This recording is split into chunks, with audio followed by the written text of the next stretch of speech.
I've seen things you people wouldn't believe. Attack ships on fire off the shoulder of Orion. I watched sea beams glitter in the dark near Tannhauser Gate. All those moments will be lost in time, like tears in rain. Time to die.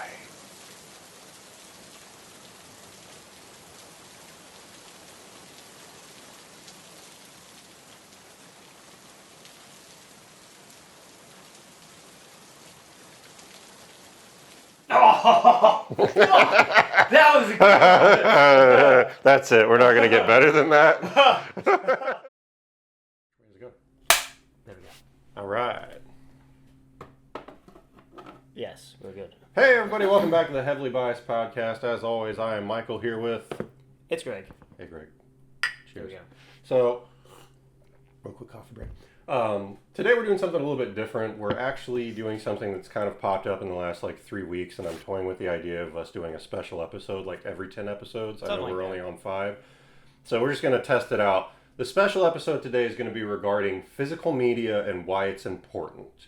Now, the reason that we bring this up is because in the last 3 weeks, Sony Entertainment America, Sony Entertainment Japan, all of them, Sony Entertainment International, has essentially decided that in the year 2027, or 2028. Oh, so in 2 years? Well, within a year and a half. Year and a half. So within a year and a half in 2028, Sony is going to stop producing physical media for their PlayStation Is it division. January 1st, 2028? January 1st, 2028, they will stop producing it. That's far away, but it's...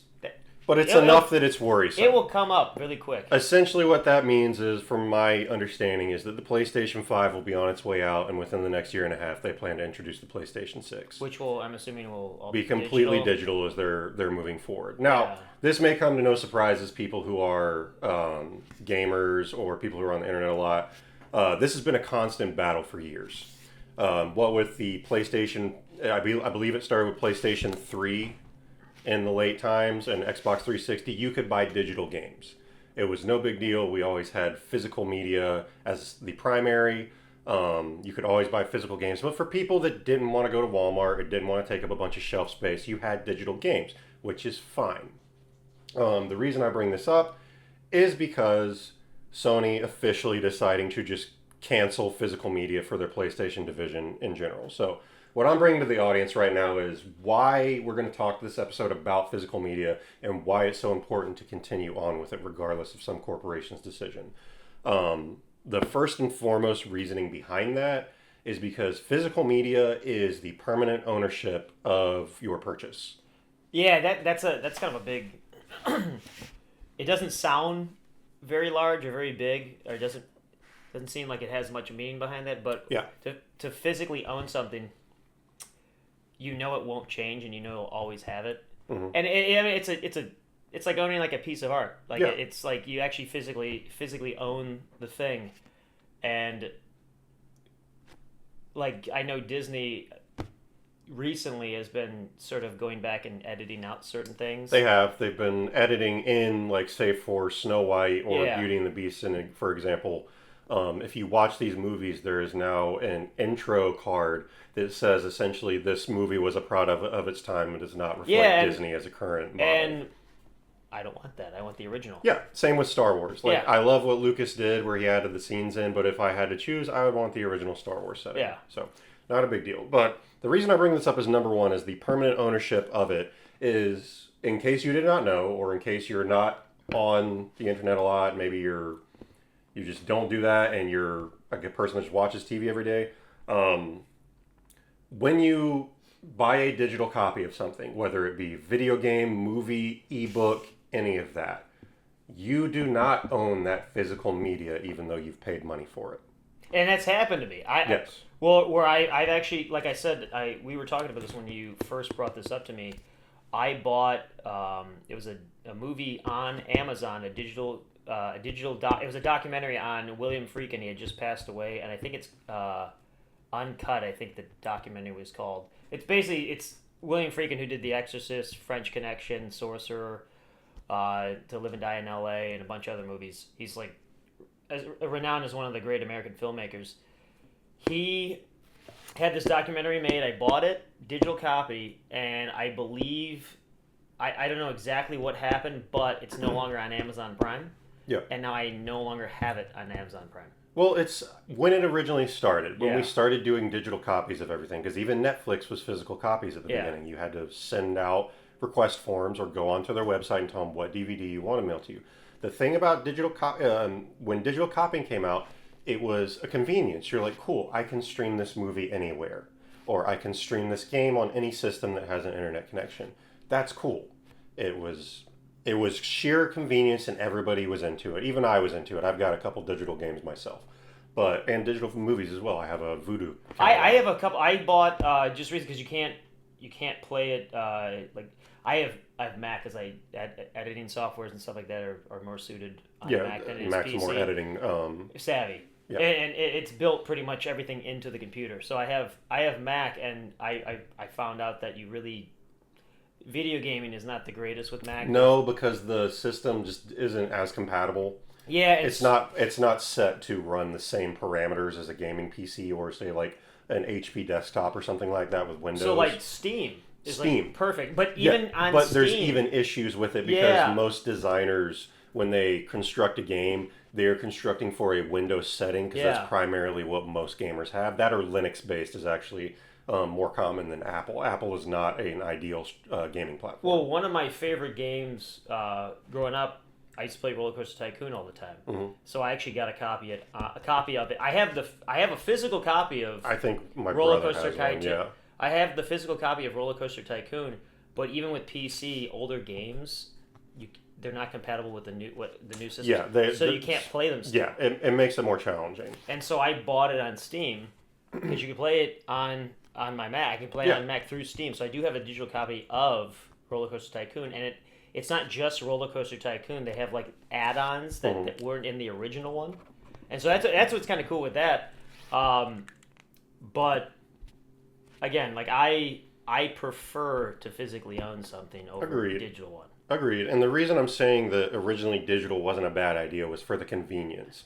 But as of right now, I'm going to bring it back around to Sony. On top of mentioning that they're not going to be producing physical media for their games division anymore, Sony literally like 3 days before they announced that was not only the reveal of Grand Theft Auto 6, which is the most anticipated game in the last decade, GTA 6 and Rockstar essentially saying that they're not going to have a physical edition of GTA 6 because it's quote-unquote too large of a game, which is bullshit. Swear jar.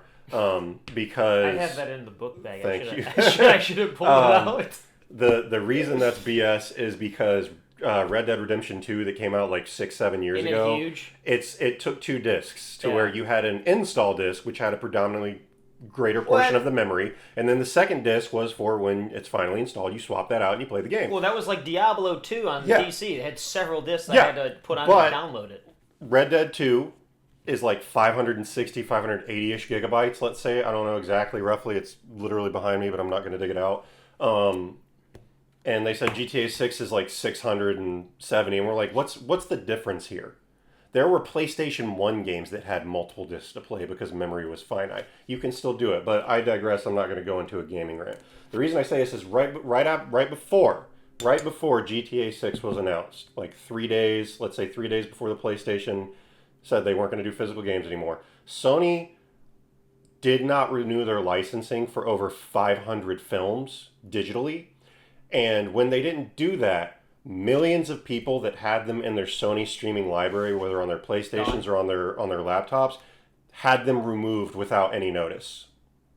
Or there might have been a notice, but like they essentially had them removed. They are not available to them anymore, even though they paid their hard-earned money to have these films to watch at any time. Sony just goes, oh, whatever. Well, sorry. You pay for the access Yeah. to have it there at all times. Exactly. So when you buy digital media, you are not buying the ownership. You do not have full ownership of that media. You are buying a license to use that or rent that media. The company has updated their licensing agreement, Yeah. which is why you see companies frequently send you like every month license agreement update. But at the same time, which no one will ever read because no one's ever read because it's 9 million pages, and half the time, if you read in there, you can't sue them because it means you have to go into immediate litigation, which is BS. That's kind of like how I went to get my physical yesterday. I was telling you, Mm-hmm. and they're making me fill out all this like stuff. Well, it was on a tablet, but Yeah. I did the same thing. I fill out all this stuff, all these things. I have no idea what I'm hitting yes to, no to, and you have to do it. Otherwise, you can't. Or they won't let you see. Yeah, that's another argument for another day as to like how dumb this. Just for legality reasons, Yes. there's always and no one is ever going to take the time to read it because, again, it's like 75 pages of microprint. They told me you got to come in 15 minutes early so that you can do this whole thing. I ended up showing up, I think, like 5 minutes late, but I ended up filling that thing out, and for me to read that entire agreement would have taken me your entire time, 2 hours or longer. Yeah, 2 hours, but you just kind of scroll down, blip, blip, blip. It's kind of like when you rent an apartment. Every time I move a new place, I'm always you have to. You're fear. Like, what am I signing? Yeah, I'm always in fear because I'm like, there's probably something in here I should probably read. It's but I like don't know. if you rent, you can sign something that says essentially they can evict you for whatever that you want. Well, my last apartment, it literally states that it was not specific, and this is what kind of got me a little upset with the project manager. Yeah, was I have to leave the apartment as you found it, as I found it livable. And I painted all the cabinets. I repainted all the cabinets, cleaned everything. They said that we have to hire a carpet cleaner. Mm-hmm. Didn't specify what type of clean. And they still took your security deposit. And they took a portion of it. Yep. Yeah, they always do. So you spend $500-600 doing all this stuff. Young audiences don't get it. And then they're gonna take the security deposit. But you're never gonna get the full. I've never in any of my 15 years of renting, I've never gotten the full thing back. One time. Really? One time. When I first moved to Chicago, the apartment I lived in, I was not allowed to bring any furniture except like a TV stand. I could bring like wood. It was a furnished apartment. Furnished. I was not allowed to bring mattresses because they didn't want bed bugs. They didn't want it. So I could have like a small side desk or a small side table or a TV stand, something like that. Yeah. But I couldn't have anything else. And so it was straightforward. It was 2 months security deposit, and as long as if they come in and say you're okay, you get the whole thing back. And it was very straightforward. I didn't pay any utilities. It was the greatest situation ever. That you never see that. Only issue was when it was in the winter because it was in Chicago. It had electric heating. It had one. No, it was because it was. Like a radiator. Yeah, heater? It was one of those. It was a hotel in like the 20s and 30s. Okay. So it had that big metal radiator just sitting next to a wall. So 20 minutes. So if you took an hour and extrapolated that hour, the first 20 minutes you're freezing, and the flooring was tile. So it's super cold. Super cold. Wearing 2 socks on each foot. And then for the next the middle 20 minutes, it was perfect. And then the last 20 minutes, it was so hot you're sweating. Surface of the sun. And then it goes back to normal. And because it would go on every 20 to 40 minutes, depending on the heat. I think it would just go on a cycle. Probably. Because you don't want to overheat it, so it's hot, probably perfect, just going cold. Hot, perfect, cold. Yeah. And that's all it was. So you'd wake up in the middle of the night freezing. Yeah, and then I was arm lengths freezing. away from the L train. Okay.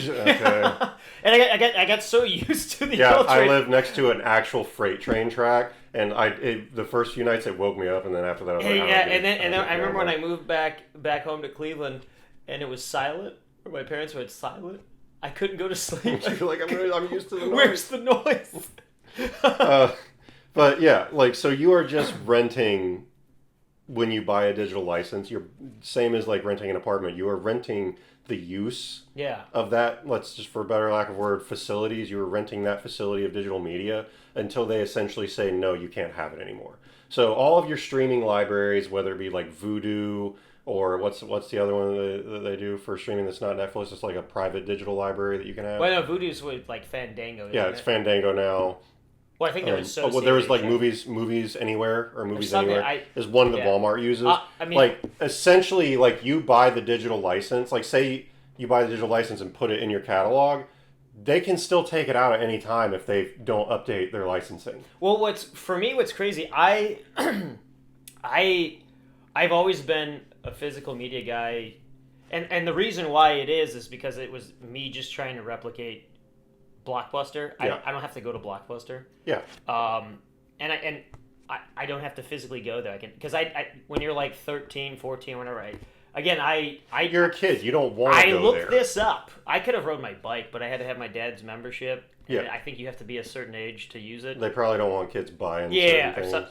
But yeah, you probably have to. I'm guessing like either 16 to 18. I don't remember if there was an actual age limit, because there was a time where I think I was like 17, 18, and my dad would just give it to me and I'd ride my bike up.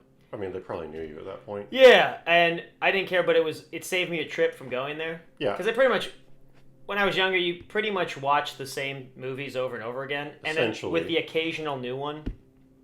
But that's kind of why I did it. I never really got into streaming service because, like, I'm not going to lie, even though how I grew up, I didn't have cable till I was in, I think I was like 7th or 8th grade. And by then, I kind of missed that train of, like, all the different shows. And I still was just watching movies on DVD and Blu-ray. The only shows I watched as a kid were, like, Power Rangers and Pokemon. Yeah. Other than that, I was watching the same thing on repeat, like DBZ. Yeah, and that's kind of, or I was watching a lot of sports. Yeah. But then with sports, well, the problem with sports, too, now is... Yes, it's on its own streaming service. Well, even before that, you have to have ESPN. You got to have... Disney to get ESPN now. TBS. You got to have... I grew up in Ohio to watch the Indians, or the Cleveland Guardians now. I still call them the Indians. Everybody does. But you had to have... When they left just regular TV, like network television, it was Channel 43. Channel 43, every single game was on every single night, and I would watch it. But that was the beauty of cables. You had access to all of this. Now, like you're saying, if you wanted to watch one game, you better hope that the MLB is on this streaming service. Otherwise, like, say you wanted to watch it and you got Hulu Live TV, you still need a subscription to, like, NBC or something like that. Well, you had to have... So, the Cleveland Cavaliers, they went to cable also with the Indians. And you had to have... Sports Time Ohio, which was to watch Indians, and to get that you had to have the premium package for DirecTV, and we had a Dish Network, and because it was cheaper, and then I think it was Fox Sports was the Cavaliers. You had to have the premium package just to watch them. And then you had a subscription to each of those. Yeah, and then my dad, after a while, he was just like, dude, all we watch is this, that, and that.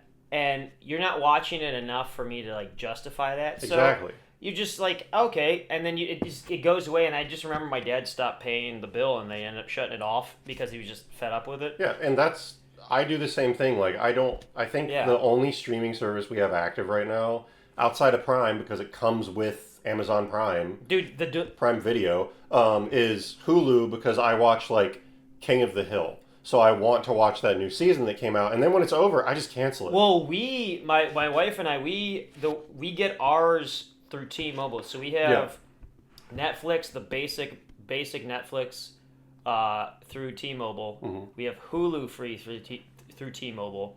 And Netflix, if you hit the basic, you can't watch certain stuff. They lock it out now. It locks it out. And you have ads. Yeah, you have ads, which that was supposed to be the whole beauty. The whole point of Netflix is to not have ads. Yeah, what the hell? Yeah, and now everything has ads, and now you can actually pick your own commercials on things now. Which is insane.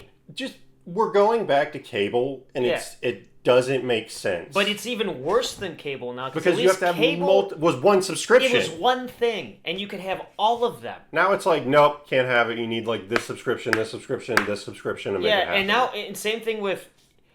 For me, it is such an annoyance when you're watching a movie and in the middle of a scene, an ad will pop up, and it's like a serious scene too. And then it completely takes you out of the scene or the movie just for that moment, because you have to watch an ad about Cialis for like 2 minutes, and you're just like, God, why? Or like Ozempic. Ozempic has like 50 commercials. Why? Stop taking GLP-1s, everybody. Yeah. Just go to the gym. And so my wife and I, we had this conversation one time. Is like, we probably wouldn't have Netflix if it wasn't because it was free. Because it was free, yeah. We watch their documentaries. They have really good documentaries. That's their thing now to us. Yeah, because they don't make good movies. They don't really have a lot of movies either. Well, it's not even that. Netflix has allowed a lot of their licensing to lapse. And they just don't... Because they just want to do Netflix specials. Yeah, and only on Netflix because they think it's going to get people to come to the program. And then but none of them are good. They're trying to do sports now. Yeah, what is it? They had wrestling on boxing, there? Wrestling. I think they had wrestling. I think wrestling might be off it now. I think AEW was on there. I don't know anymore. It changes all the time. It just keeps bouncing. And then if you know, Amazon's smart. Amazon just bought the licensing to I think it was Friends, Supernatural, and one other. It's all on there. Yeah. That's 27 seasons alone. Well, going back to this. Well, again, we have Netflix for free, Hulu for free, Apple TV. I think is $1.50 or something like that. So it's dirt cheap. We don't even use that. Part of me just wants to get rid of it. And then I don't know if I should say this, but we borrow a certain someone's in my family's HBO Max. Woo! Yeah, but every now and then they oh, you're not in the right location, so then we can't watch it. But if you click the movie, you find the movie you want to watch, we'll click it really quick. Click it, it'll play. But if you go onto it, don't pause it or anything. Or then cancel. It undoes it. So trust me, they're working on it. They're working. Oh, I know they're going to. But that's why physical media, as of recently, not even in the last 3 weeks, but let's say this last 3/4 of the year. I'd say last couple of years. It's been coming back. Yeah. Because the tediousness of having to manage all these subscriptions and the fact that you don't own anything it just makes it easier owning it. This is the ridiculous thing.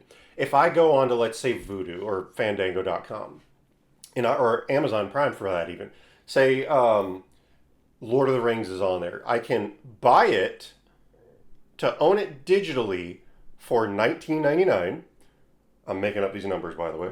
For $19.99, I can rent it for let's say $17.99 for 24. I think it's 24, 48 hours, something like that. 48, I believe. 48 hours. At least on Prime it is. Okay, so 48 hours. I can rent it for $2 less than it is to buy it digitally, or shocker, I can just go to the Walmart, buy it on disc for $24, $5 extra, and I own it forever. I can watch it whenever I want, and I don't have to rely on a streaming service that can take it away from me at the whim of a feather falling. I don't know. I'm not bad at it. I'm bad at analogies right now. They can just take it away on a whim. They don't want to do it anymore. I won't have Lord of the Rings. But I own Lord of the Rings now, so I can watch it whenever I want. Well, the argument against owning it is the space. It requires space. It requires space, and not everybody may have that. You might not have that in your apartment. I don't have much space. I don't either. Yeah. I'm finite in this space right here. But that's where, if you wanted to cut corners on that, say you want the media, but you don't really care about representing it. I know this isn't extravagant for me. I collect. It's my hobby. I like doing it. But say you're not into collecting, but you want the physical media, you could do what we all did in the 90s or in the early 2000s, take the disc out, put it in a CD binder. Yeah. And get rid of the case. Granted, I'm going to cry a little bit if you do that because it makes me sad. But you could do that, say if you're not into it, but you just want to own the movies. Cool. Secondarily, what you could do is what they did in the early 2000s. Now, I'm not saying to do a certain thing that rhymes with Schmeirit Schmay. Oh, yeah. But you can do that and then you own it forever digitally, but I'm not saying do that for legal purposes. At some point they actually, because I remember they always had when you put on a DVD, they always had the trailers for other movies. And it said, warning, going to jail. Yeah, they always had pirating is theft. Yes. And they had, I think it was on DVDs for, nobody cares. But then they made it. They had some lock on it later where you couldn't do it. I'm sure people could still figure it out. Certain DVDs right now, for DVDs and for games, you can region lock them. Any of these games will not be allowed to play on a European edition PlayStation or a Japanese edition PlayStation. Yeah. Vice versa, well, I can't play any. It's a regional. It's a regional thing, but it's a coding. Yeah. Here's the thing, Sony, for example, on the PlayStation 4 format, if you wanted to buy a Japanese game because you're a Japanese collector or you like the art on the Japanese covers more, or you just want it to be the original intention of it, say you bought a Japanese RPG, can't play it on your PlayStation, but the PlayStation allows you to switch the region on the system, so you could. However, there's a caveat with that. You can only switch your PlayStation's region 5 times, and then it locks it permanently. Oh, so you could be like in Japan, and then America, but then you forget screwed. which one you're in, and you switch it to Japan by accident, and you're like, crap. And you can't. I think you'd have to jailbreak it to fix it. Well, because I was thinking this last night. So I was thinking about this last night when we were preparing for this episode. But oh God, what was I gonna say now? Because you were saying it's regional based. I know a lot of Blu-ray and like 4K. They have regional.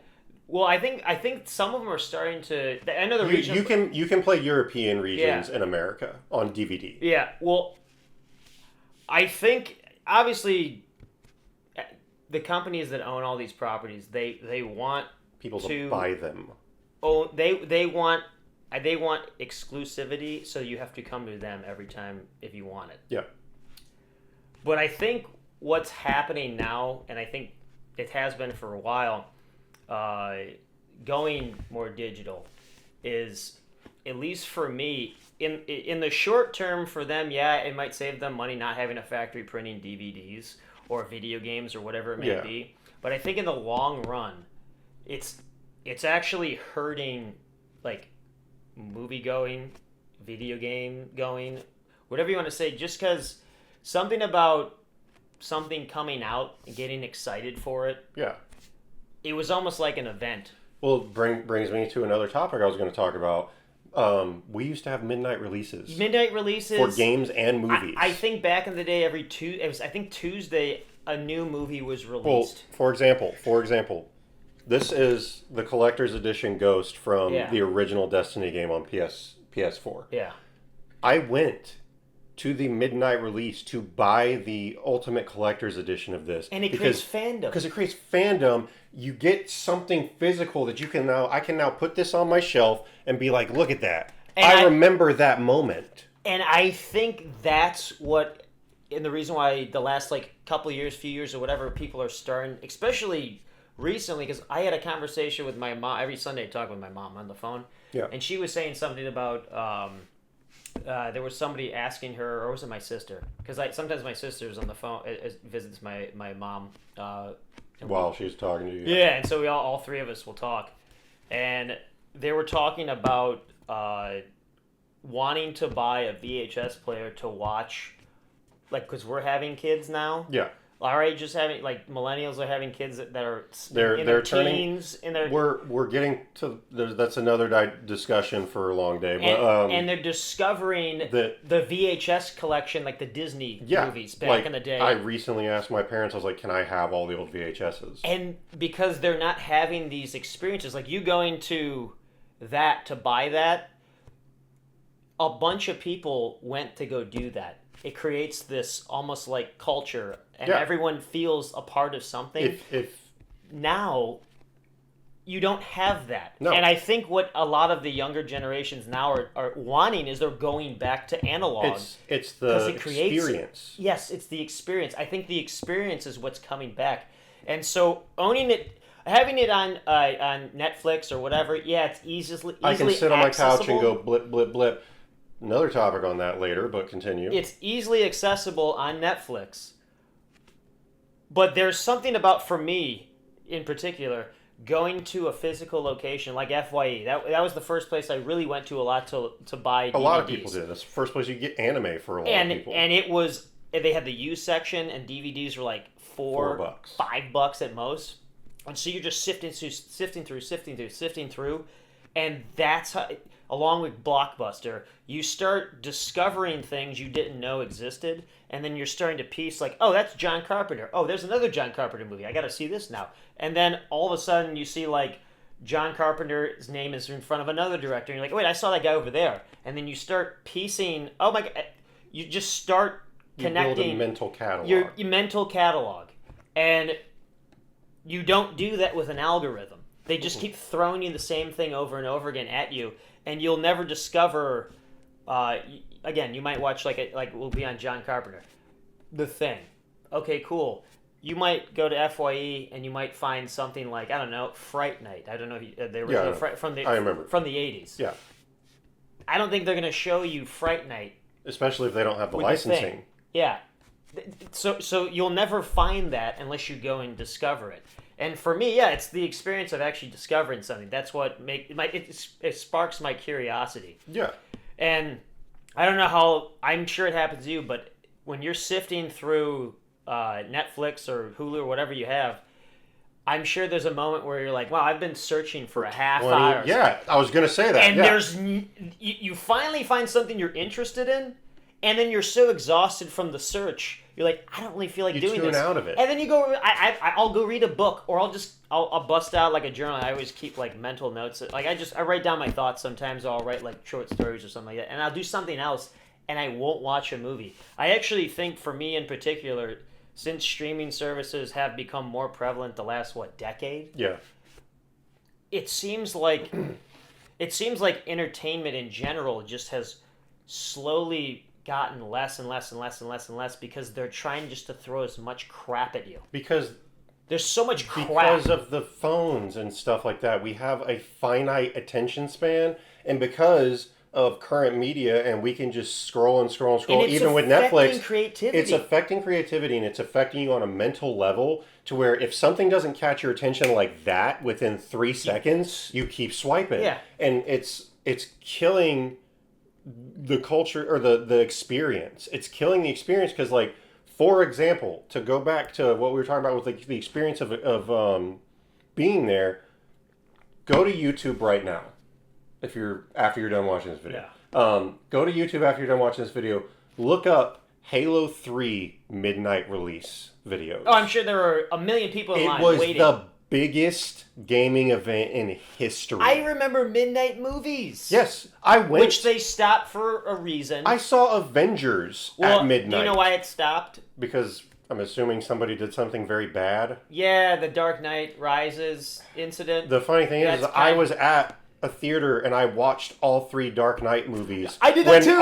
I did that too. Yeah. It started with Batman Begins, and you got out at like 2 a.m. and you're just like. I was so exhausted by the time. But Batman, it was worth it. Oh, dude, it was. But I was so exhausted. I just wanted to go home and sleep. I remember I made a joke like we got through. I think it was like the Batman Begins, and we watched the Dark Knight. And like in between every movie, they gave you like 30, 45 minutes to eat or go to the bathroom and stuff. And the second movie ended and went through the credits, and the lights came on, and you could just tell everybody was kind of just like the same aspect. Like, oh God, I'm so tired right now. I got another. And everybody just went roll, and I just went.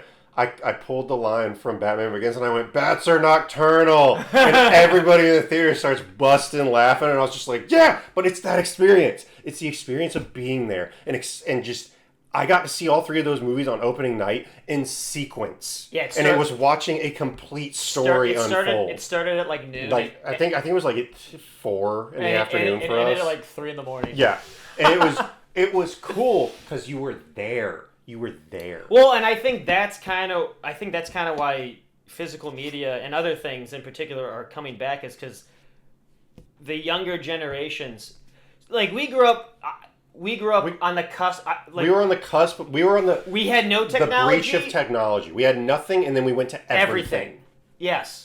So I didn't have the internet and a home computer until about, I think, the year 2000. Yeah, I think we had one. We had a desktop that I remember I would play Diablo on in like 1999. And the only reason why we got a computer is because all of our assignments had to be typed out. No, we never had that. But we had, because the high school I went to my freshman year, that was 2002, 2003, something like that. Everything had to be typed out. They want everything typed, and it was so important. Every year, I think I had a computer class I had to take. It was mandatory to learn computer skills because, that's the wave of the future. Now I don't know. I don't really know anymore. And I think people are so. That's another thing too with AI. I think people are so fed up with the fake. I'm fed up with it. I'm tired of it. I'll see something that I think is remotely interesting, and then it's AI, and I get mad. I just go, damn it! Every ad, every commercial. It's AI. It's fake now. And it makes you not want to buy the product even more because they didn't have at least because it's not one. You first off, you're like, this isn't trustworthy at you all. Just type in a thing. You put in the thing. I don't know if it's like a sports like I think one of the first ones was like a sports betting site. Oh, like something Kings or something like that. Someone just typed in and it blurted that out, and I remember watching it. And I was like, oh, this is kind of different. This looks weird. And, you're like, it looks weird, and it sounds robotic. It's uncanny valley. YouTube is all that. It's all that. That's all they do, and you don't have the. At least spend a little bit of money just to have a person standing there with a hammer and hammer a wall. Jesus, good. I've seen so many hardware like a hammer or a saw or whatever that are and it's AI. fake. It's and fake. Yeah. I've seen like pressure washing nozzle ones, and I'm just like, what? Oh yeah, Why? That one. And you're like, they're like, you can attach it to a water hose, and I'm like, there's no way. And the that guy's works. like, I've solved the problem of not having to have a motor. Yeah. And it sounds robotic, and it's just well, I'm not going to buy that product now because it's fake. I'm not. And for all I know, it doesn't work that way. It's some guy in China getting rich off of dumb people. I'd rather have that Flex guy doing the Flex Seal. Flex Seal. Billy Mays here. Whoever the guy is. I'd rather have that guy now than I think he is doing commercials. I think he's still doing commercials. Yeah. He never stopped. Well, what's his name? Remember Slap Chop? Yeah. Slap Chop. Yeah. Like, that guy had a drug problem. Or something it was bad. But like with digital, if I go to a thing, when we used to go to things at midnight, it was the event. Yes. Digital. Okay, the movie releases digital at Universal midnight, which is 3 a.m. for most of the world. Yeah. So 3 a.m. is Universal midnight for the entire world. Okay, cool. I buy it at midnight. It's 3 a.m. I'm going to go to bed and just watch it when I wake up. Yeah. How is that an event? That's not memorable. Yeah. I wasn't there. I remember going to see Avengers when it first came out at midnight. I was sitting like 5 rows from the front. That thing was packed and everybody shut up. I wasn't a part of it, but I remember watching. Every now and then, my dad would catch the end of like E.T. Entertainment Tonight because the news was on right after, or something that was on right after. I forget, or TV. One of his shows he used to like watching, and I remember watching like a little clip because every now and then, they'd have something interesting like an exclusive interview with Tom Cruise's new movie or something like that, and I would sit down and I'd watch it just because I want to see the new movie. They had the people waiting in line like a week before. Oh yeah. For Star Wars. Remember, Star Wars Episode 1? Phantom Menace. And tents on the ground. And they didn't go to work for like a week. Because you wanted to be the first guy in that theater so you could brag. Yeah. So it was bragging rights along with the experience to be like, I was the first guy. I was there day one. I had the first ticket to my theater's first showing of Star Wars. Yeah. That's bragging rights for nerds. But you don't get that with digital. You can't. It's a culture that's lost. It's an experience. Well, and that's another thing too that I noticed. It's been a while, but when we were younger, there was always. I remember the last really, really, really, really big one. It was probably Game of Thrones. Yeah. And Walking Dead. Yeah. I get you. I get you. But or like Breaking Bad is another one. Yeah, Breaking Bad, 24 when it ended. Yeah, like you watch it on because I don't remember Sunday night being a very TV heavy thing, but then all of a sudden for Fox it was like big because The Simpsons, X-Files because at what was it like 8 o'clock? Yeah. Or no, Saturday night was like Fox football, and then like Sunday was animation domination, and you would have. Like The Simpsons, X-Files, but the next day, Guy. or any day, but the next day after the episode was on or whatever it was, the next day at work or school or whatever, everybody's talking about it. You're talking about it. It was a communal experience. And if you missed it, going to the movies, missed out. Going to the movies is a communal experience. But as of late, I will admit, everyone has their damn phone out. Everyone talks. When I first moved here to Jacksonville, I saw Don't Worry My Darling. It was an Olivia Wilde directed movie. Yeah, I remember that. It was one of the worst experiences I've ever had at a movie theater. It kind of... I have to rewatch the movie. It kind of ruined the movie for me, the experience of sitting in there and watching it. There was an entire row, 2 rows in front of us, of, I'm guessing they're UNF students. Probably. Just dudes. Just a bunch of guys. They were literally talking. Stuff was happening, and one guy's... at the top of his voice, "Hey, dude, what's going on?" And the other goes, "I don't know, man. I don't know." And then I got these two chicks sitting next to me that, they're in their like late teens, early 20s, and she's wrapping her head with Saran wrap because she's losing her mind, and they're laughing. And I turn to them, and they're like, "Sorry." So I'm like, I turn to my wife, like, is this supposed to be funny? She's losing her mind right now. There's no etiquette in the movie theater anymore. And I will admit, I used to love going to a theater. It was fully packed. I would sit center. Everybody would be quiet though. Center. Yep. It was level, the center with the screen, center aisle. I always sit sound. center right under the projector if I can do it. And it was, I loved it. Now when you go to a movie theater, I mean, again, it's expensive to pay for a ticket. And that's another reason. Concessions are expensive. So I'm spending a lot of money. And if I'm going to go see this movie and I'm going to hear you having I don't know how many people have answered a phone and just started talking. Gosh. I see screens all the time. No one's paying attention half the time. And I like it now where there's not as many people. I do. You'll go on a day like a Wednesday, so there's matinee. There's a chance there's less people so there. I can enjoy it by myself. I had the same experience. Was right after COVID ended, I went and saw. It was like right when theaters had just opened up and they were letting off their restrictions with everything.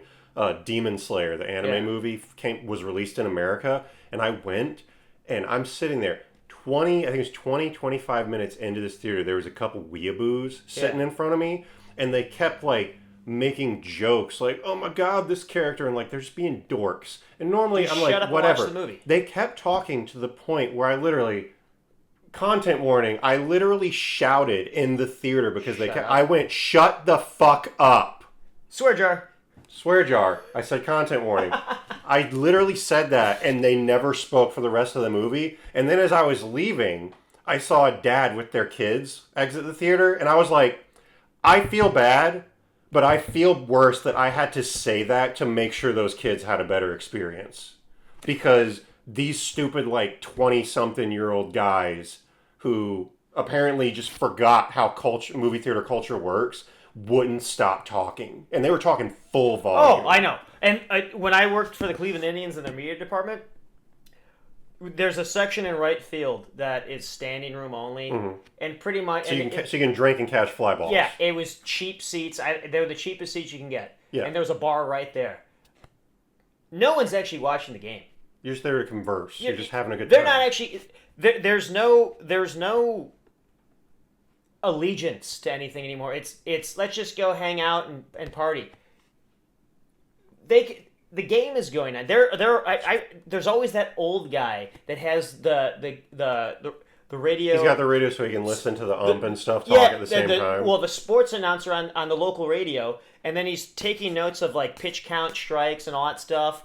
And so they can go home and look at, oh my god, we had this many runners left on base. We could have all these, keeping every stat. Yeah. That doesn't really exist anymore. No. Now it's computer tracked. Yeah, it's computer tracked. Who cares? And there used to be something really, really, really almost like admirable. I can never say that word. Indomitable snowman. Ambulance. I can never pronounce ambulance. Hip-hop-anonymous? But there was something commendable about having somebody sit down and they're so invested in it to where they're taking notes. That doesn't happen anymore. And that's... I feel like this is an offshoot of just stuff going digital, stuff going hands off, and everything getting easier. Yeah, everything's done for you. The convenience takes out the not importance, but I guess the experience and the dedication to the art. And the other thing too about like this, you had to pay your hard-earned I worked for money. And so you're invested into everything. Even if you end up not liking the game or the movie or whatever. I can say that I tried it. You still put money into it. Yeah. And you're still going to give it more of a chance than someone that... streamed it and was just like, turned it off and went to the next thing. Yeah. And I don't know how many times you're talking to people, even when we're at work, like, oh yeah, I didn't finish it. I got to finish it. Finish it. Sit down. Watch it. Like, watch it. Or just people now, because it adds to the content of people just like, for example, just like people not seeing the film but then criticizing the film or criticizing the video game. I can't tell you how many times I've talked to people and they're just like, oh, I've never played this game, but I heard it was garbage. And I'm like, okay, but you didn't play it. How do you know? Dude, that is my biggest pet peeve too, because it's so easy to criticize something without any merit whatsoever because you've heard from somebody. I heard from this guy, from this guy, from this guy. But you might be surprised if you actually go and play it or go watch it. Yeah, for example, if I told you, hey, did you go and see Tron Legacy? No. Okay, I heard it was garbage. And I'm like, okay, yeah, the writing was subpar, but my God, was that a visual experience? I love that movie, by the way. That's a great, I know. I'm just using it as an example. Yeah. However, I can now say, we've all done it. We've all done it. Like, Tron Ares came out, and I was like, I'm not watching that. Yeah. I have no interest, because I can watch the trailer and be like, this isn't going to feel the same. Well, this is the other thing I cannot stand, is whatever happened to just waiting for it to come out. Dude, trailers ruin it now. Trailers ruin it, but everyone has to find out everything about the entire movie before it comes out. Because then that's how they do it, so they can criticize. We're like, well, I found out the synopsis. Okay, so granted, let's say you found out the script of a film. Why would you want to know? First off, yeah, why would you want to know? Secondly, okay, you're not the director. Just because you know the script of the film doesn't mean you're not going to change the director's inflections or how he directs this scene to set it up. Yeah, the writing may be garbage, but he may be so good, or he or she may be so good as a director, that scene carries. Yeah. And you're just like, and that's not even on top of how the actor goes through the scene. What is it? I just saw a video on Project Hail Mary. Yeah. There was a scene that Ryan Gosling ad-libbed, and it showed the script right under it. Nothing. The script was garbage. And he made it better. And he made it better, and the director was like, yeah, that's better. Let's keep it in. It's all these things coming together to work, but people will be like, no, I saw the script online. That's a trash scene. And that's kind of what I miss too about the experience. The anonymity about movie stars, the director, the story. You didn't know anything. Like, you didn't know who... Yeah, I didn't... You didn't know who George Clooney was. Unless he gave an interview on, like, Jay Leno. Yeah. Or you didn't know who Michael J. Fox was unless he was on, like, Johnny Carson back in the day. And or an exclusive interview. Yeah, or exclusive interview where they still wouldn't... They or a magazine article. Yeah, they release clips now. And I'm like, stop releasing clips of the film. I don't want to know. Like when Avengers 2012 dropped the original, I didn't know what was going to happen. I pieced a lot of it together. Like, we had a rough idea because we watched all those other Marvel films. We're like, I think this is the direction it's going to go. But you didn't know, so you went and saw it, and you were like, dang, that's awesome. So now with me, I don't watch any trailers except in the movie theater. Yeah. But half the time, because of I told you about my Lord of the Rings rule. I was in Lord of the Rings: Return of the King, and I had to pee halfway through. And you feel like you missed it. And I part of me was like, I'm not peeing because I'm not missing a second of this movie. But I also was in so much pain, my bladder was just like, I'm gonna kill you. Go if you don't pee. And but I pee several times before I go to the movie. So trailers to me in the beginning, go beforehand. I go like twice. I when I first get into the movie theater, I'll pee, and then like halfway through the trailers, I'll pee again. And I get it all out of my system. It's also the product of age. We just get to the age now we're like, man. Well, I started doing this when I started doing this when I was like 18. Yeah. The Lord of the Rings: Return of the King came out in 2003, so I was 15, 16, something like that. So yeah, around that time I was like peeing multiple times before a movie started. But I would do that as a ritual, and I was set ready to go, and let's watch the movie. I don't want to see any trailers anymore because I don't want to know anything. I don't want to hear anyone talk about the movie. I barely watch YouTube anymore because everything, and I know this is on YouTube. Yes. But most of the videos I see on YouTube, it's more towards the content. It's just, it seems like if it's a political commentator, they're bashing the other side for whatever it is. If it's a movie critic, they're bashing this movie because it gets clicks. If it's what's the word? Social media influencer that's like I don't know, like a fitness person. They're like showing their day. Oh, this morning I ate eggs. This morning I did this and I did this. Who cares? I don't care. Why do I need to see you doing squats? It's like when you go to look up a recipe online and you have to read through like 7 paragraphs of how they found this recipe, and it's like I was like, just give me. I looked up. I want to make the food. Give me the recipe. Give me the things I need and how long to cook it. Yeah, that's it. That's all I need. That goes to attention span. But because we keep going, I feel like we're circling. We're like broad circling. Yeah.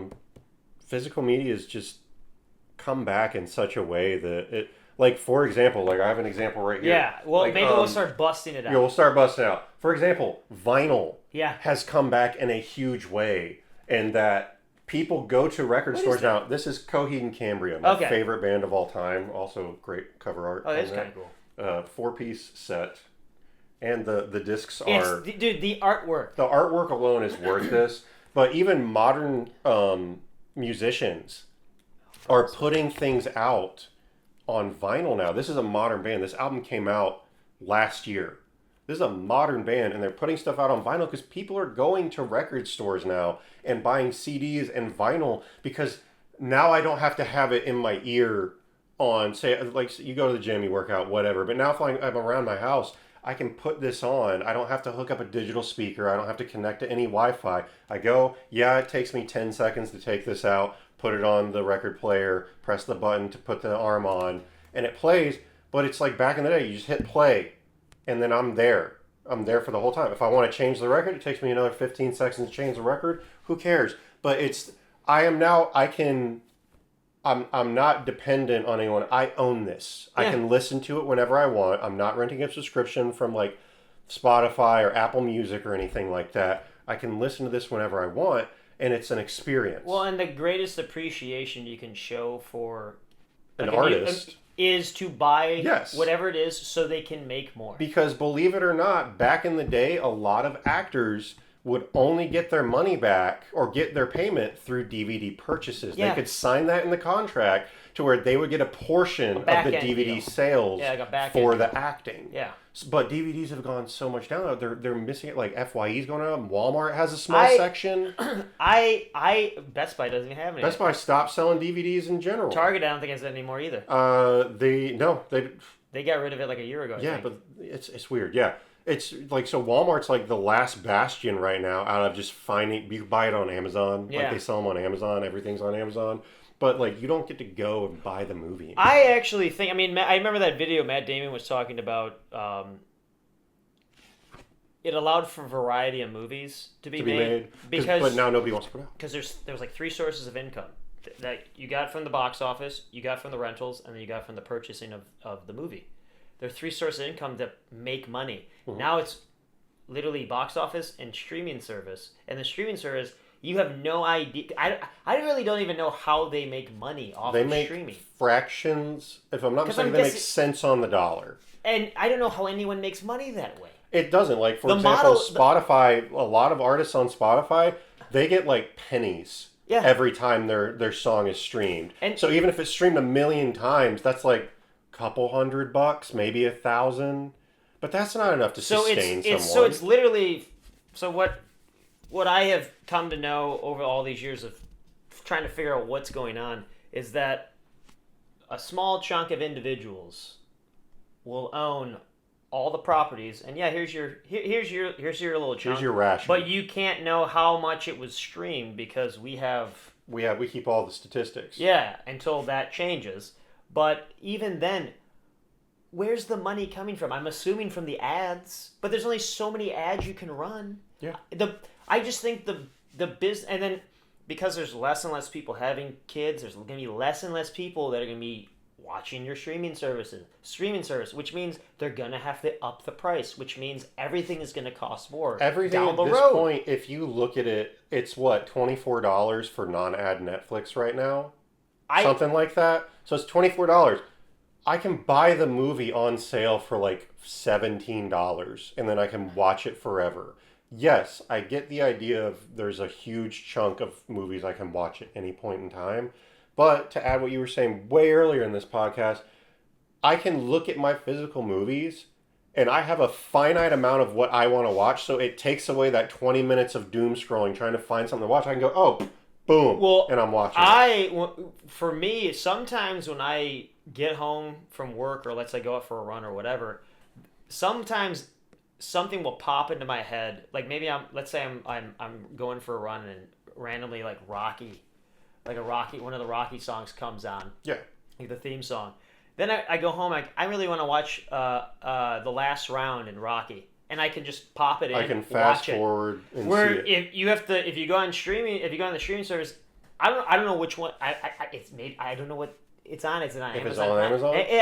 Again, if I don't have the streaming service, I can't do that. But then to fast forward, fast forward through the ads. So you have to watch all of them at once. Ads just to get to that point, and it's so much damn work. And to even do that. if you say you wanted to look up, because every scene's on YouTube, say you wanted to do it on YouTube, you still have to sit through an ad to look up that scene. And it might not be the complete scene that you want because you don't know who made that video. And then at the end of all of this, which I think what it comes down to is all this, and it's not just streaming services and digital media and all that stuff like that, but everything. Technology is supposed to advance to make life easier. When it's making life so easy to the point where it's actually making it annoying. More annoying and even sometimes more difficult. It actually takes away from why it was made in the first place.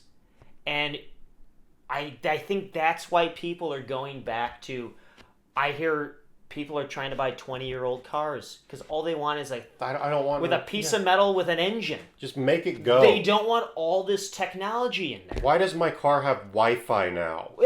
Why does a car have to have digital readouts of everything in every part of the car? Why does it have to have a USB port everywhere?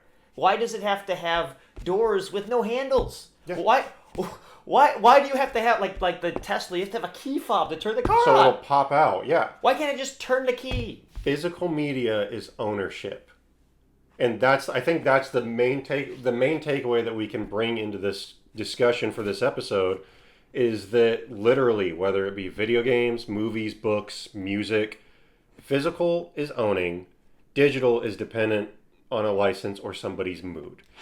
Collecting from digital can be a hobby. It can be just for the simplicity of it, the peace of mind of it, or it can be for a generational experience that now I can take this DVD and in 20 years, when my kids are adults or like preteens or something, I can stick it in and be like, hey, watch this. Yeah. Well, and we can sit there as a family and watch it. Well, now I guess Transformers,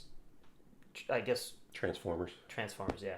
I guess moving this conversation to another spot where, like, when it comes to physical media, I brought we both brought a bunch. We brought a bunch, but so I more collect movies more so than video games. I think around when I started college, because I knew I wanted to get into movies and stuff like that, I had to sort of make the choice. If video games was taking up so much time in my life that I had to kind of give them up just so I can focus on movies. And so I was all about movies. That's all I did. And so I started collecting them, and I brought the very first DVD I've ever collected. Which is Rush Hour 2.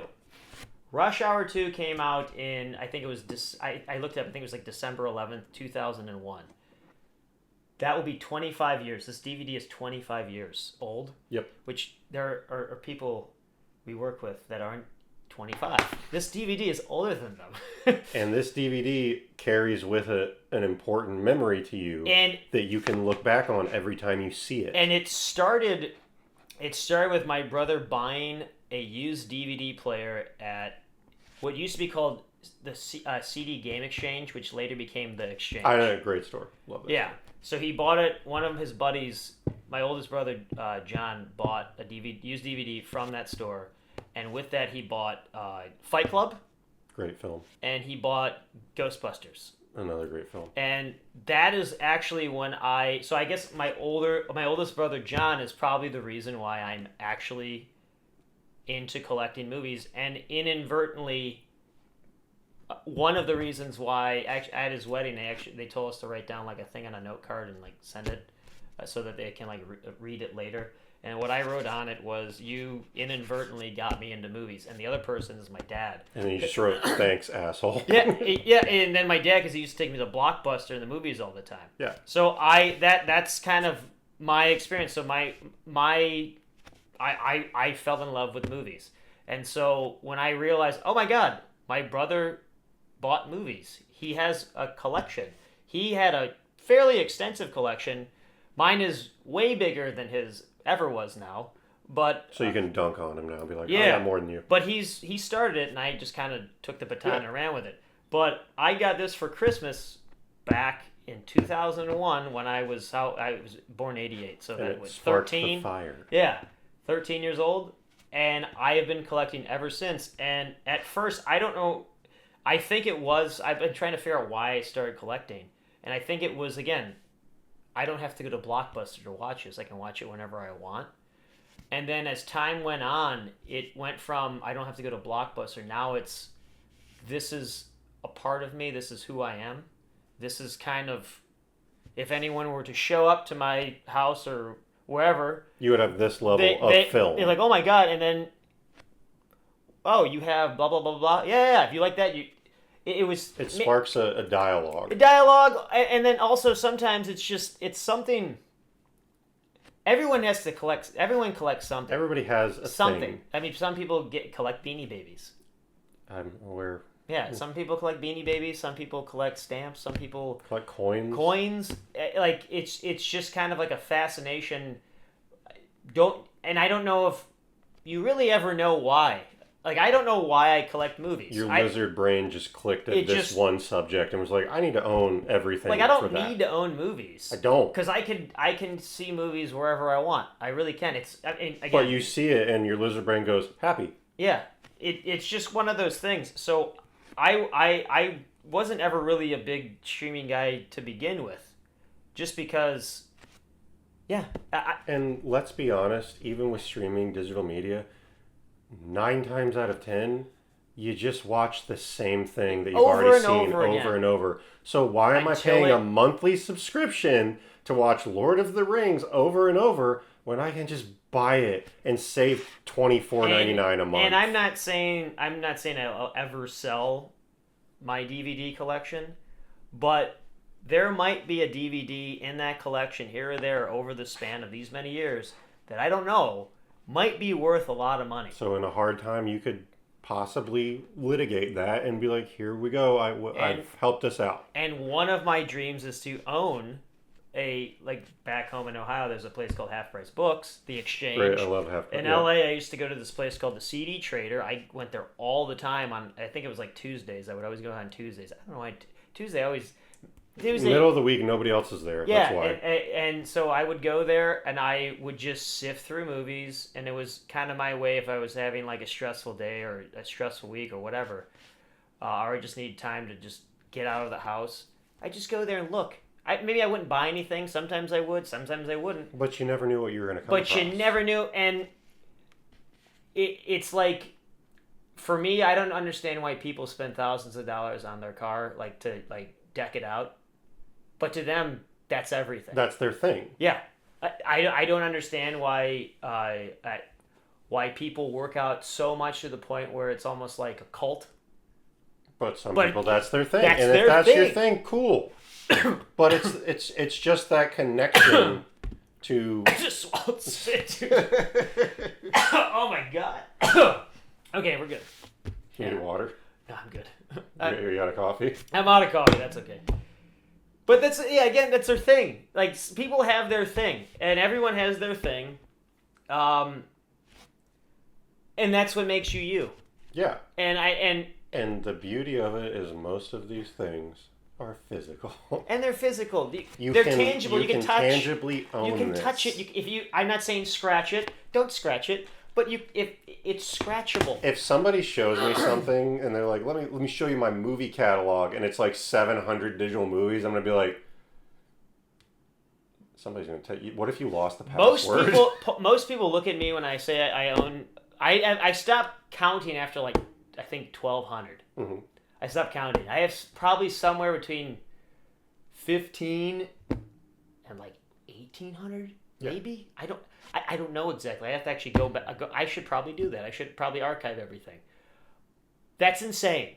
Yeah. Like my collection, if I had, it's bigger than this. It's probably double this. Yeah. Like space-wise, it would probably be double this. And I don't know. And I'm not even close to what I want to own. Like, same. Like there are so games that I haven't bought because one, I just don't want to spend the money for them. Yeah.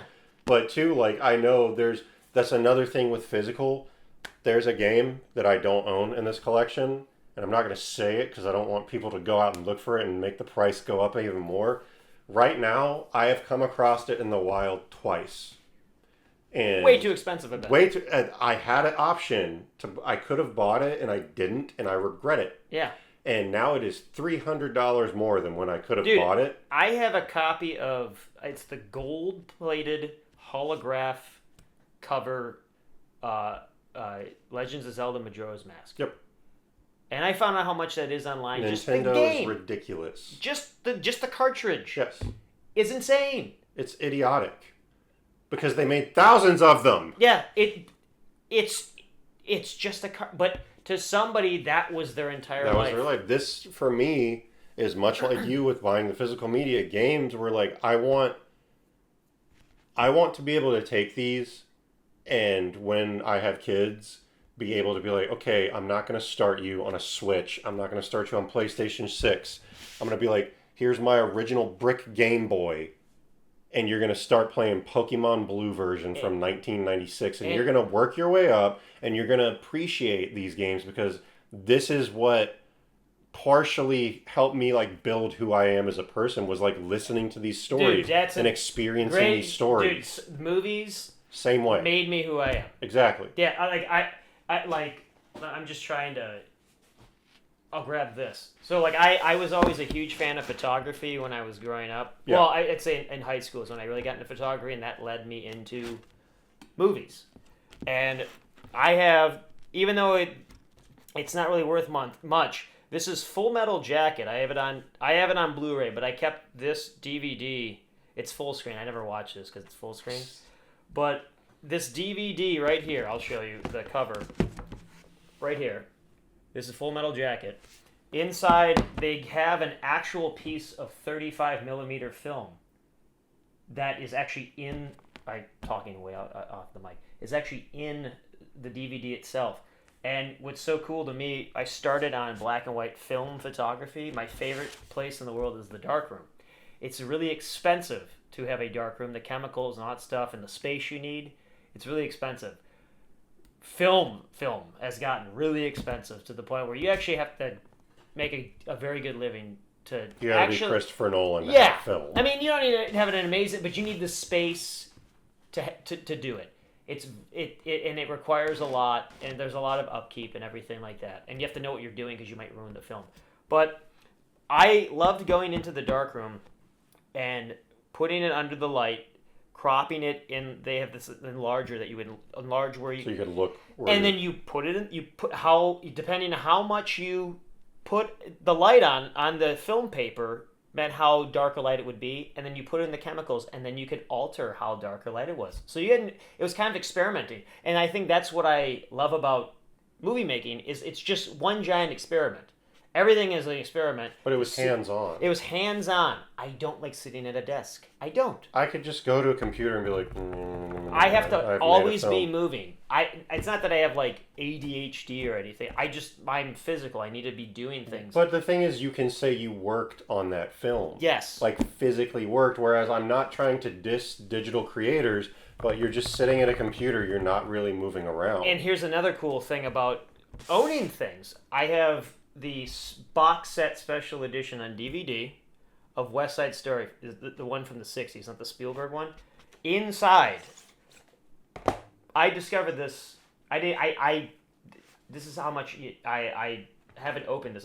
Used to have it on another DVD, but then I saw this for like $5. And you're like, sure, why not? It has the entire screenplay of the movie, so I can read the movie right You here. You could go scene from scene and watch that entire thing.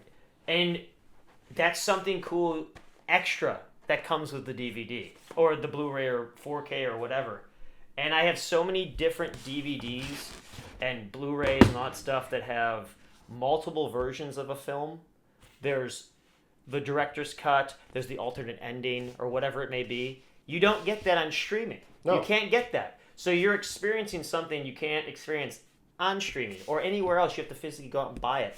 And I know, again, like we were saying before, when you actually buy something, you're showing appreciation to.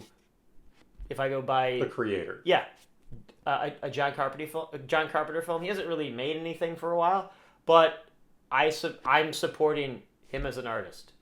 It's showing my appreciation for that individual. Yeah. And maybe they don't make movies anymore, but he spent and anyone I like Stanley Kubrick, whoever, George Lucas, Steven Spielberg, Alfred Hitchcock. They spent their life doing this. Or if you want to go music, the Beatles, the Rolling Stones, whoever. To put yourself out there. I mean, like, we're just starting this out. To put yourself out there is so difficult. Most people don't even try. They're afraid. They're afraid. They don't want the reason people don't do that is because they don't want the bad emotions that come with not succeeding, and you're never going to know unless you try. Being made fun of and everything, and most people don't try because of that. And I was a victim at one point in my life. We all have been. Yeah, because you're afraid, and then you realize at some point, you know what? At least I tried. If I fail, so what? Yeah, I learned a way. People will forget tomorrow. Like I swear to God, over the last years since leaving L.A., I've discovered that everything that occurred to me wasn't really at all important. Yeah. It wasn't. It didn't mean anything. Didn't matter. What mattered was doing. When you do something, the feeling you get from doing it, like what we're doing right now. When we leave here, I'm working on this stuff all the time behind us actually filming. Greg's our official editor, by the way. Yeah. I do not know how to do any of this. And for the first time in a very long time, I actually feel like this may go nowhere.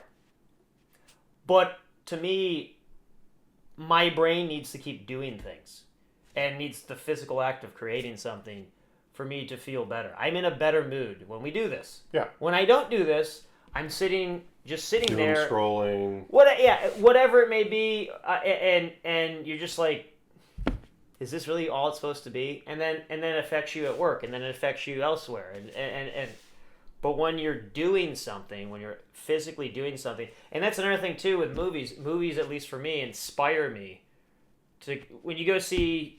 When I saw The Shining, it inspired me, I have to go do this. And it sparked me on a completely different journey that I thought would be impossible. I'm still trying to make feature films. That's my goal. Yeah. Own a studio, maybe own a water park, a used bookstore, or just open up a half-price books. I would love that. But it all sparked from movies. And so I owned movies.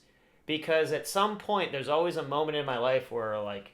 You can look back on that film and be like, I remember what I did. I just need, like, a spark. So, yeah, you go put on Rocky, and you hear him, like... Da-na-na, da-na, and then you're like, let's go. We're on it now. Or you watch Major League, the baseball movie, Major League, with Tom Berenger and what's his name? Captain Two and a Half Men. Charlie Sheen. Or Dumb and Dumber, and get a good laugh or something like that. Watch Major Payne. Major Payne. Having a bad day, watch a laugh. Yeah, and I don't watch as many movies as I used to back when I was younger, but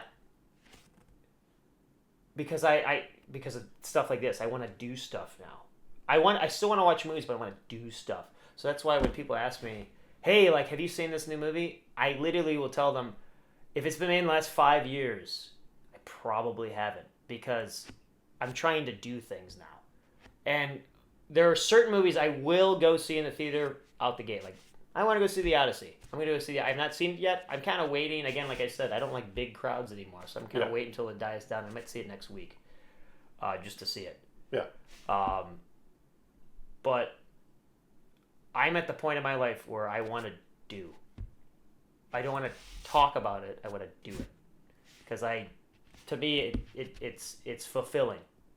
Even if it doesn't do anything, it's fulfilling. Like this right here, we're doing this right now, and we're sparking a friendship that maybe we both didn't know was there. Yeah. We were just coworkers, but now it's sparking into a friendship to where, yeah, if you needed me, I got your back. Yeah, I got you. Yeah, and vice versa. And it just, that's what things like that do. Or like and maybe this doesn't go anywhere, like we're saying, but like in the event that it does, hey, we tried. We tried. We tried, and we did it. And the experience of doing this, and then outside of this, it put me in contact with individuals that, because they saw this, are interested in doing that themselves.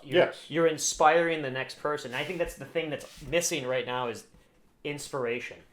Movies, it might not inspire you to go make movies, but you might see a movie about a figure skater, and you might want to start figure skating. And you might want to start figure skating, or you listen to a song, and it might be, I don't know, about the Vietnam War.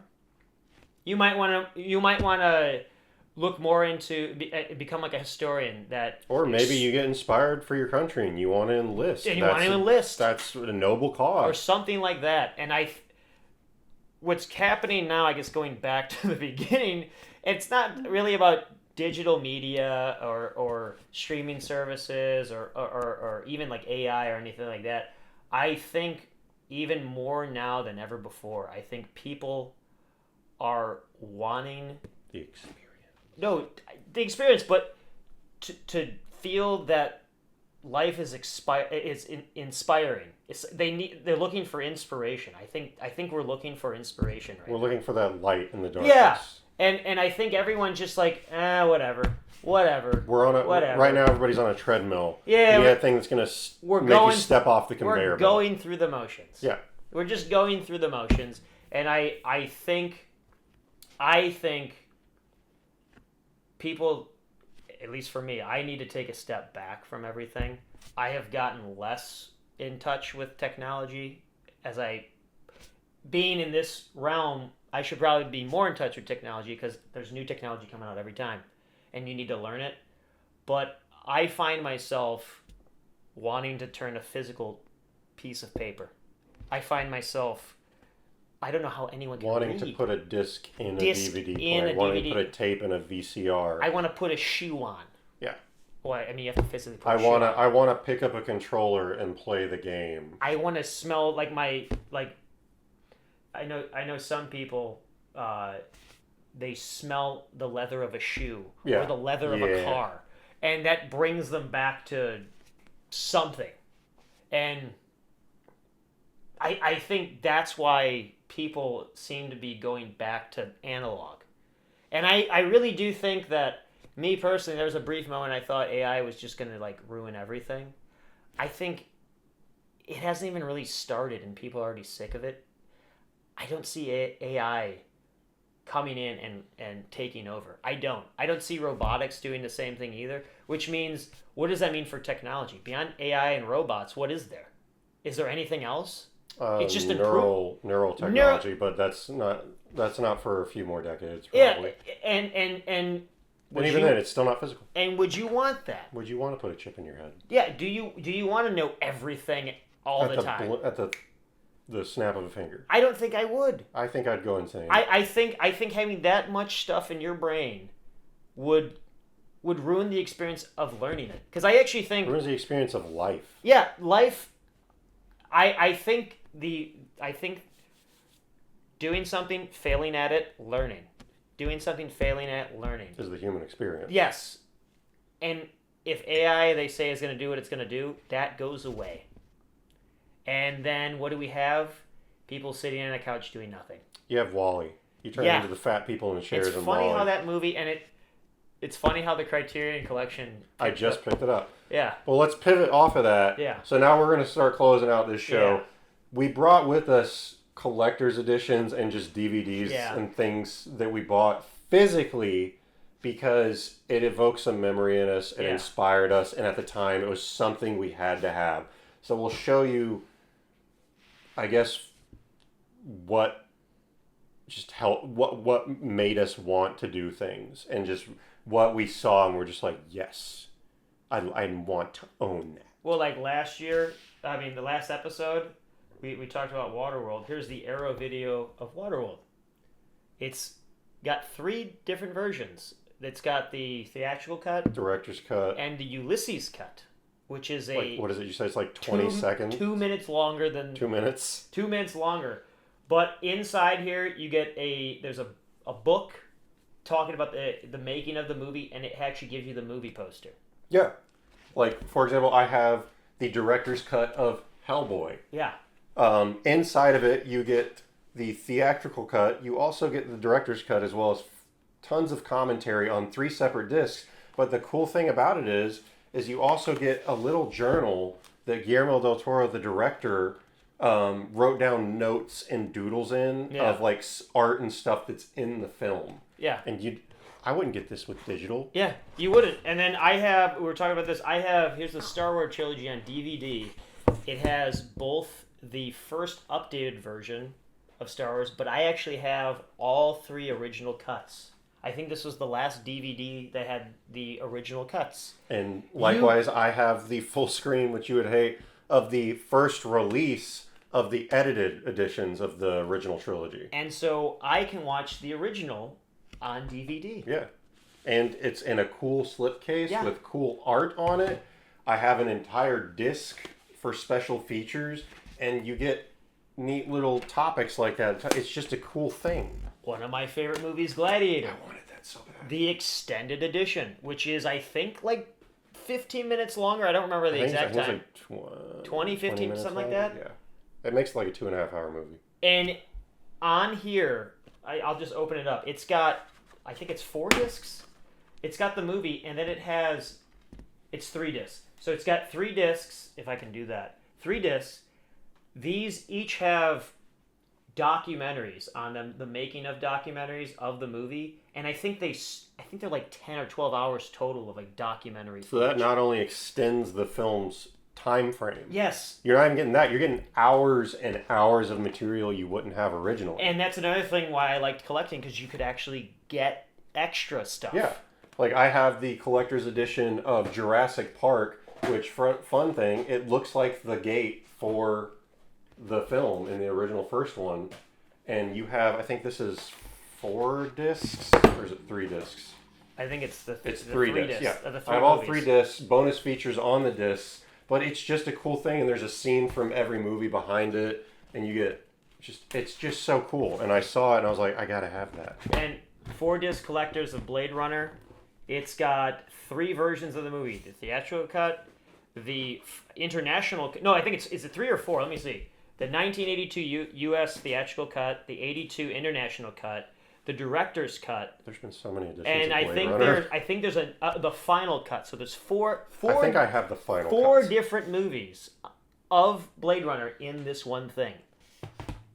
Aliens by James Cameron. I have the extended cut, which I believe. Let's see. It's the theatrical cut is 137 minutes. The director's cut's 154. One of my favorite horror movies. One of my favorite movies of all time. The original Wicker Man with Christopher Lee. Christopher Lee. Yeah.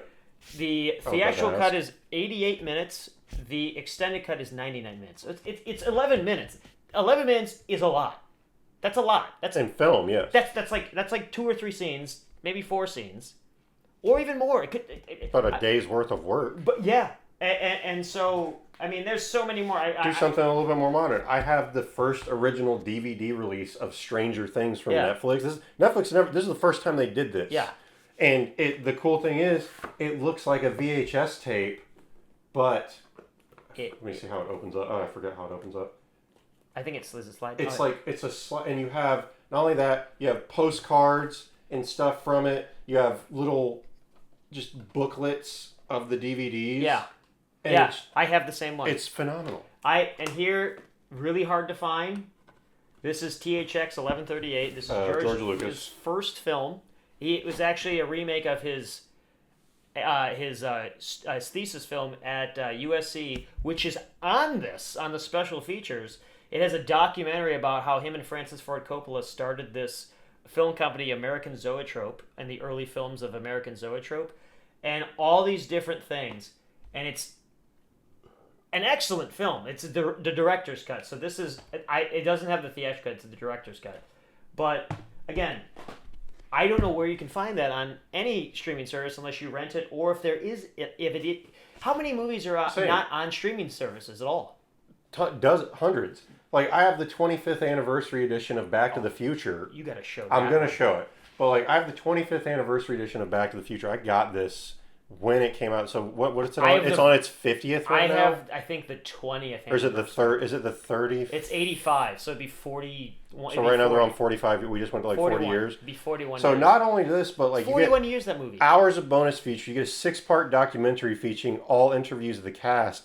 You get behind-the-scenes feature. And you get... does not exist anymore. You get to experience the Universal Studios theme park of Back to the Future, the ride. Somebody filmed it and they put it on the disc. You can't ride it anymore. Yeah, you can do it on YouTube, but this is like from somebody from sitting behind the scenes. You get all this stuff in here. You don't get that on digital. No. And it's all 3 films with just... It was so cool when I got it, and I was like, "Oh my god, this is..." Well, again, like immaculate. I'll use my wife as an example because she doesn't get why I do this. But then my thing with her is, why do you have so many shoes? She loves shoes. Yeah. And I'm assuming, just like me, it's a way to show people kind of who you are. That's your thing. Your thing. And dude, you got to show that. That's amazing. This is a more recent one that I picked up. It's in my top 5 on the first video. This is the Arrow edition, much like his Waterworld one, of the Teenage Mutant Ninja Turtles 90s trilogy. This not only is 3-disc 4K Ultra, you have, I forget, you get, again, you get all 3 movies, poster, art book, and director's commentaries and everything on this. And I always love, because Blu-ray and 4K, is that 4K? This is 4K. All right, because 4K has the black case. The Blu-ray has blue. And that's the movie poster. Yeah, and then like I have one of your favorite movie of all time. I have The Lord of the Rings the extended cut. And Blu-ray usually comes blue, but these have the rare black. Yeah. The rare black. I think I have the extended edition on Blu-ray. I don't have it 4K. Yeah. But I want it. I'm a Blu-ray player, so I go Blu-ray is the highest I go. My PlayStation can play 4K. I have a couple of 4K movies because they have a Blu-ray with it. Yeah. Yeah. So I'll do that. But let's talk about what kind of sparked not only just Sony being a bunch of psychopaths right now. What are we on? 126. I knew it. This is going to be a longer episode. Yeah. We're almost done. Yeah. We'll show a couple more. What sparked this whole need for physical media episode is right now there is a company called Criterion that, hopefully they watch this, by the way. We love you. They make it their job to preserve films that you cannot find anymore. Yeah. I know you've gotten a lot of Kurosawa movies. I've got a lot of bought a lot of Akira Kurosawa movies, and he did Seven Samurai, he did Thrones of Blood, things like that. Yoshinbo, Sanjuro, Criterion Collection right now at Barnes & Noble is one of the few places you can get Criterion DVDs. They're expensive, but they're half off right now in Barnes & Noble. So we had a work friend who bought, and it sparked us to be like, I gotta do this. We're back in it. We're back in the grind. Yeah, I'm a thrifty guy. I am too. I can't like keeping the price low, but then I was like, you know what? You don't see these on thrift. You don't. So you got to do it. So like for example, same thing with Arrow I recently bought 2, and I'm going to show both. Oh, dude, you got to show that so one. This is the original Showa era Godzilla film. The first one that came out. The Criterion preserved this in its natural black and white. 96 minutes on monorail film, in Japanese with English subtitles. They do great cover art for all the Criterion collections. They make custom, and Not only that, you get a little intro booklet to Godzilla, and the coolest thing about it is it pops up. I know you when you show me that. I was just like, this is so cool. It's a kid book. It's a kid book. I'm just like, ha! It's an adult kid book. Right, adult kid book. But that, on top of that, and I got this one, I didn't know it was on there, and I saw it in the store, and I was like, I gotta buy that. Yeah. I gotta get that. And then I looked into, because they were like, let me see what else they have on this entire collection. And I found kind of an item that I was like, I had to have it half off. Because it was like over $200. It was like over $200, so I got it. I think it was like $225 or something. Yeah, it was like $225. I got the entire collection I did not expect this to be this big. It's like a Waldo book.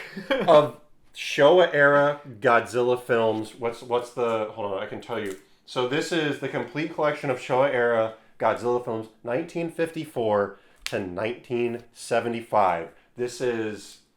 What is it? 18? Is it 18 films? 15 films. Classic films, all in their original coloring, black and white or color. High definition. High definition, restored with, I think there's commentary on a couple of them. Oh, dude, I bet you there's special features like crazy. Yeah, here. Special features like crazy. Yeah. But not only that, comes in this great book, has custom art for every single Godzilla film. I mean, you have a synopsis. You've got interviews. You have all kind. The audio is high definition. You've got commercial spots. You have the making of trailers. Dude, you get illustrated audio essays. You don't get this. Yeah. From digital. This is a physical experience that.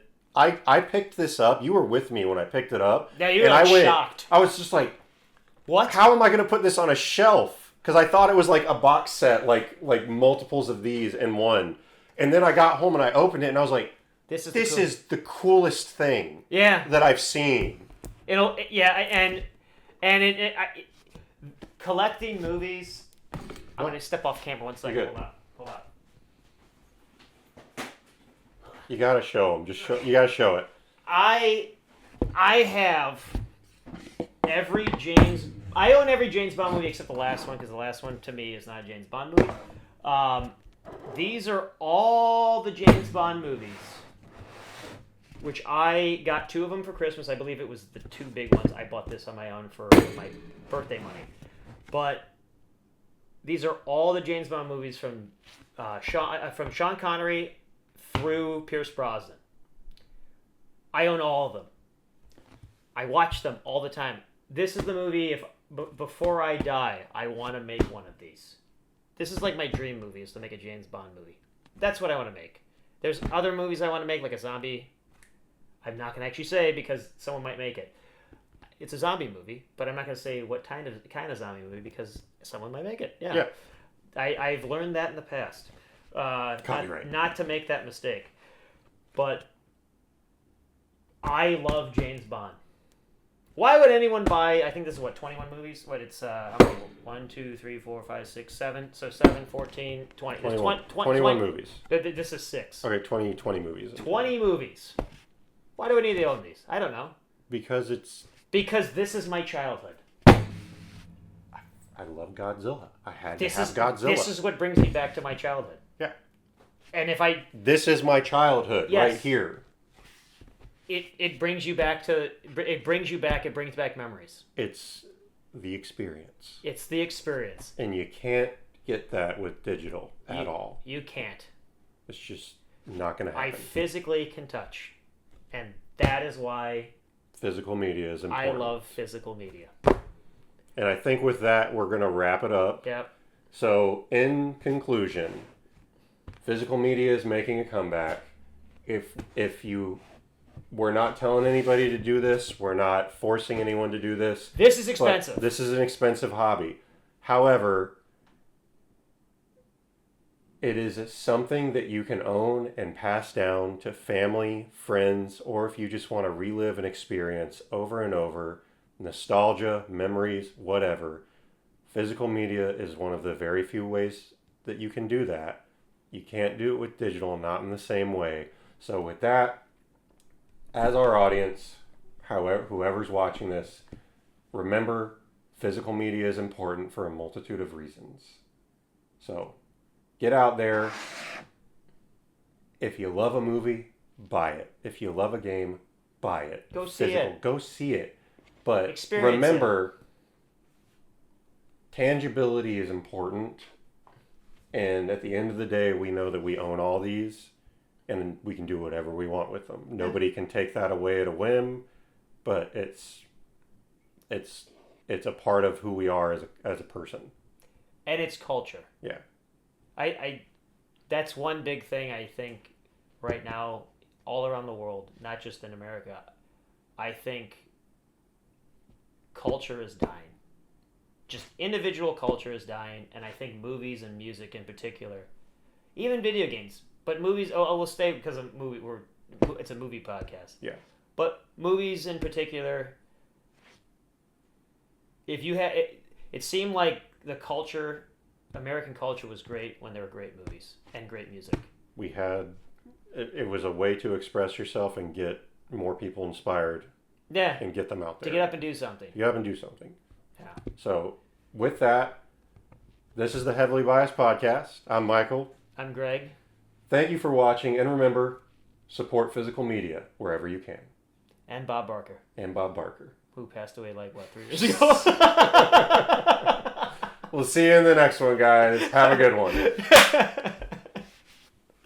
Okay, there we go.